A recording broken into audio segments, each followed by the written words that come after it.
Sego! Welcome back to Sixnay. We are on our way today to 1492 Layback Lane. Especially if you are youth, the time is now. So it made me think of this interview with Karl Doxdator. Karl is an artist. Karl is a graphic designer. Karl is a podcaster. He's a storyteller.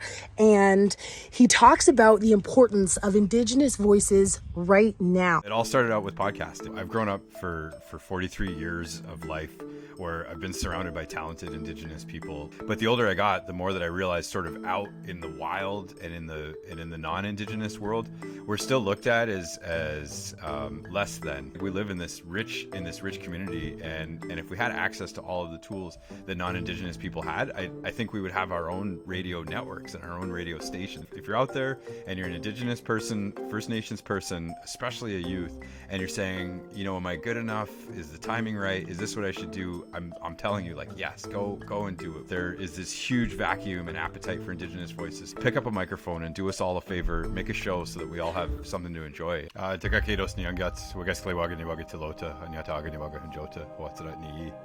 Wakana heladu, kaikawa de slade, chiwinisilogale wagatsununi ji wagadachade. That's Sonaida for I'm Karl. I'm Oneida Bear Clan, and I'm the co-host of One Dish, One Mic with my bestie, Sean Vanderklis. We've forayed into journalism. We started out as a podcast. Now we're actually a broadcast. You can hear us on Bell Media in London, Niagara, Windsor, and Hamilton every Saturday morning from 10 to noon. We're really, really lucky. I have mad respect for podcasting as an art and as a way to get our people's voices out there. I think that's one of the reasons why, you know, I am so passionate about Indigenous people telling their own stories. Now that I'm older, and now that I've had the benefit of a platform and being involved with great movements like the Friendship Center movement, seeing the amazing work that was done behind the scenes to make 1492 Layback Lane happen, seeing all the language revitalization that's happening in all of our communities, bringing the sweat lodges back to the Anishinaabe communities and into the Friendship Centers a little bit. But beyond that, like I think really there's this appetite to hear our voices, and there's these amazing people. I'm getting old at 43 now. I'm getting old in the tooth, so it's time to maybe hand the microphone over to you know, some people in their 20s and 30s that are really coming up and understand these youth movements, and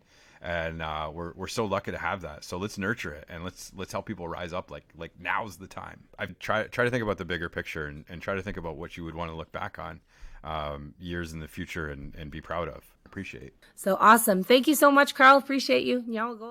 On our next episode, we're going to be releasing the footage from the Unity Jam at the site, 1492 Layback Lane, and you're going to be checking out that 1,000-day celebration for yourself. We're going to take you there.